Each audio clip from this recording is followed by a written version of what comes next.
ان دنوں میں ایک دوسرے کے خلاف برسر پیکار ایک دوسرے سے لڑ رہے تھے۔ خضر پاشا کو حملے کی اطلاع ملی تو وہ واپس پلٹے، مگر پلاننگ کے تحت سمندر میں قدم قدم پر ان کے راستے میں رکاوٹیں کھڑی کر دی گئی تھیں۔ انہیں بحری قزاقوں، روڈوس نائٹس اور یورپی ریاستوں کی بحری افواج کا سامنا کرنا پڑا۔ لڑتے جھگڑتے جب وہ الجزائر کے نزدیک پہنچے اور ہسپانوی بحریہ سے آخری لڑائی لڑ رہے تھے، برسر پیکار تھے، تو عروج پاشا نے آخری دم تک لڑتے ہوئے جام شہادت نوش فرمایا۔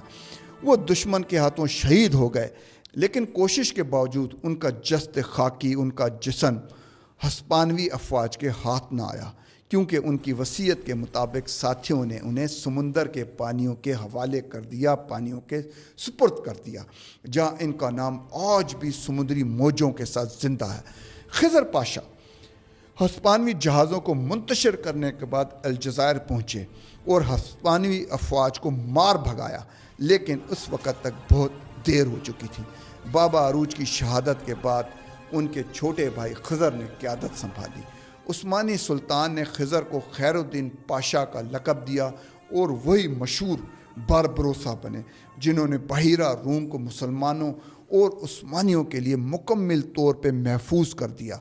ساتھ ساتھ انہوں نے اپنے شہید بھائی کا مقدس مشن جاری رکھا۔ انہوں نے اسپین سے آخری مسلمان کے محفوظ انخلا کو یقینی بنایا۔ بابا عروج وہ شخص تھے جنہوں نے اسپین کے مسلمانوں کو غلامی سے نجات دلائی، الجزائر کو آزادی دلوائی اور یورپ کو بتا دیا کہ مسلمان سمندر کے بھی بادشاہ اور حکمران بن سکتے ہیں۔ ناظرین، جب بھی بحیرہ روم کی لہریں شور مچاتی ہیں تو ان کے بیچ ایک سرگوشی گونجتی ہے، یہ سمندر ہمارا ہے، یہ لہریں بابا عروج کی عظمت کی گواہ ہیں۔ ناظرین، اگر آپ کو یہ کہانی پسند آئی ہو تو پروگرام کو لائک کریں، ہمارے چینل کو سبسکرائب کریں اور اس کہانی کو دوستوں کے ساتھ شیئر کریں۔ ملتے ہیں اگلی کہانی میں۔ اللہ حافظ۔